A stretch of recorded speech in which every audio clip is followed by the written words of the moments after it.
first thing that I wonder about K-pop is why K-pop stands for the K-pop boycott are targeting the big three plus HYBE and Starship only. Are they the only ones that associate or have associated with Zionist brands for y'all to only go after them? I feel it to be kinda performative if the companies y'all are going after mostly are the biggest ones. Why do y'all only boycott them? Are you sure the artist you listen to instead of them are safe enough to stream when they possibly associated themselves with Zionist brands as well and you just don't know or haven't seen it yet? It feels odd to me that you go for these companies only and I'm like, are you actually doing it for Palestine or just simply because these companies are the biggest and top companies in K-pop, excluding Starship that is? Where's the same energy towards finding other companies that are also possibly ones to boycott? Why are you not trying to make this boycott something proper and actually show it to be a worthwhile thing? It's weird to be honest for y'all to not find other companies besides these 5 who are possibly ones who associated with Zionist brands to boycott as well, and this is one of the many reasons I care for Palestine but I don't care to take part in some useless K-pop boycott that is dumb and doesn't yield positive results. Because to me this feels more like a target towards these labels rather than actually doing a boycott for Palestine, considering there are so many, too many to count, K-pop companies existing but y'all choose to boycott only 5 out of the many that exist, with 4 of them being some of the biggest labels out there. It's just not it and not something that I wanna be a part of, and I would rather help Palestine in other ways that benefit them. The next thing that I wonder about K-pop is why are K-pop stans only boycotting or doing a boycott for Palestine? Despite the boycott being something that I find useless and not beneficial to Palestine at all, I still see that K-pop stans are trying to do some good, well some of them that is, because I don't think every K-pop stan is doing this because they care. But like, boycotting for Palestine, where's the boycotting for Sudan, Congo, Haiti and Ukraine etc.?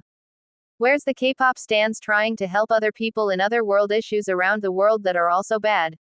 Why are K-pop stans only doing this for Palestine, when Sudan, Congo, Haiti and Ukraine are also going through things and they also need help as well? Also, why is it only you boycotting for Palestine and possibly coming after people who don't boycott? Is it because Palestine is the hot topic at the moment, so people made this boycott for them? Is Sudan, Congo, Haiti and Ukraine not popular enough for you to help them in some way as well? I've seen so many people talk about Palestine a lot, I'm talking in general, not K-pop stan wise, and I've not seen much talk about Sudan, Haiti, Congo and Ukraine. Maybe I haven't found the right sources, but I recently found some for Sudan. My point is that finding Palestine updates about their suffering is much more easier than finding updates on the sufferings of others in other world issues. So, it shows how much importance Palestine is given that it's become a top topic to talk about, and so K-pop stans are boycotting for Palestine, and that's why it makes me wonder whether it's because y'all wanna do good or are only boycotting because of Palestine being the most talked about. I'm not sure, considering y'all are not doing any boycott or trying to help in any sort of way the people suffering in other world issues. So I just wanna know how good your intentions are, and would you still keep this boycott for Palestine if Palestine isn't the hot topic anymore and some other world issue got more attention? The next thing that I wonder about K-pop is bullying scandals and K-pop stans' reaction to them. When idols are embroiled in bullying scandals, why do K-pop stans react to it by hating on the idol involved?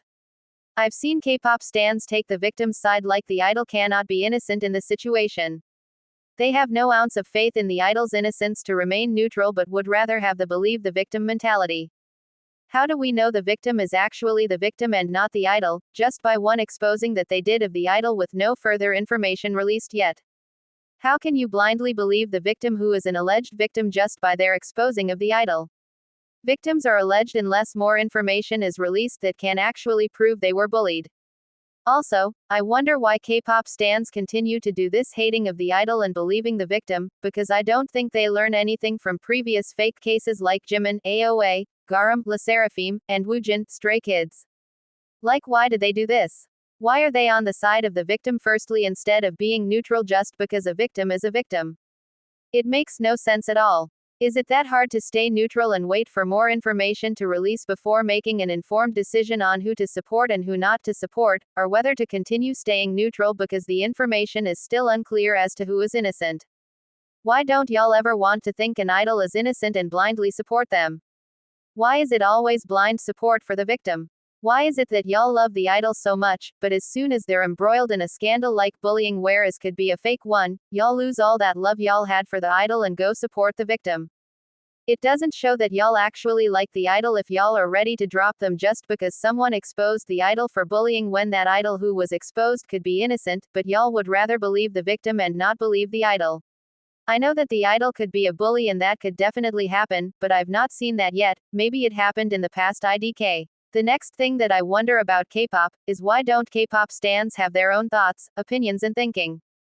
Like for example when K-pop stans upload unpopular K-pop opinions videos and overuse opinions that are popular and possibly having the same thoughts as other K-tubers overusing the same opinion, I wonder why. Why don't they have their own thoughts about the topic? Like for example if they're talking about Wonyoung being a pick-me, why is it that there were some of those pick-me opinions that I've seen about how Wonyoung isn't a pick-me that were similar in the sense that these K-tubers were asking if we even knew the meaning of a pick-me and pulled up the meaning. These K-tubers were having similar or same thoughts on an overused opinion and I'm just like huh. Because these opinions were not people just coincidentally having the same thoughts since I've seen quite a few channels talk about the how Wonyoung isn't a pick-me opinion. Do you guys even have your own thinking? If you do use an opinion that's overused in your opinions video, do you guys even think about the opinion differently, or do you guys just have the same or similar thoughts as everyone else which makes your opinion not your own thoughts originally at all? I wonder why K-tubers don't use their brains and actually think of original opinions or see an overused opinion and think of it in a different way instead of saying the same thing as everyone else and being a copy-paste video manufactured by the same company.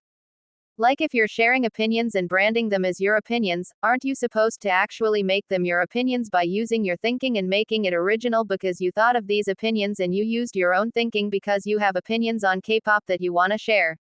Using an overused opinion in your video doesn't make your opinions, if you're taking an opinion that's been said 1,000 times before, and the person who originally made the opinion, they're the only ones who can brand the opinion as their own.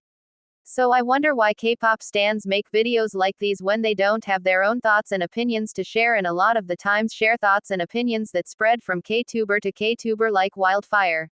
The last thing that I wonder about K-pop is why are there so many Nugudum K-pop groups? Meaning that why are there so many K-pop groups that are Nugu, stay Nugu and they deserve to stay Nugu and don't deserve more popularity? Also, I wonder why there are K-pop stans who want more popularity for a Nugu group or say the group is talented and deserves more or ask why the song isn't more popular, which is fine, because some groups are amazing to deserve more popularity because of their amazing music and talent and things, but let's be real and let's not feel like that with every Nugu group. I've seen and checked out a lot of Nugu groups, and that to even more than the average K-pop stan who checks out new and or old groups and even the Nugu ones. I make it my life goal to find out almost every debut in the year, and I see these types of comments on Nugu MVs about how they deserve more popularity or something or how they're talented or that the song deserves more, and I'm just like, insert question mark emoji here, I had to do that because robot voices don't speak emojis. As a Nugu expert knowing all sorts of Nugu artists in K-pop, I've seen the good, but I've also seen the bad and the low quality. K-pop stans need to stop commenting on MVs saying things about how they deserve more popularity or that they're talented or that their song deserves more popularity because it's so good.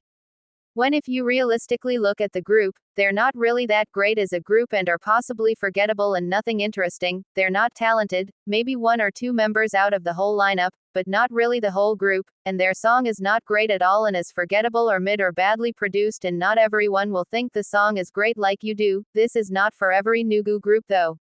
Not every Nugu group deserves more and it's sad to see how many Nugudum groups are there, promoting and disbanded, and it's sad that a lot of them just exist in the industry and there's nothing special about them, which is one of the reasons why I hate so many groups debuting each year since there's a lot that are just there and there's nothing about them that really pops because of low quality music, being uninteresting or some other reason.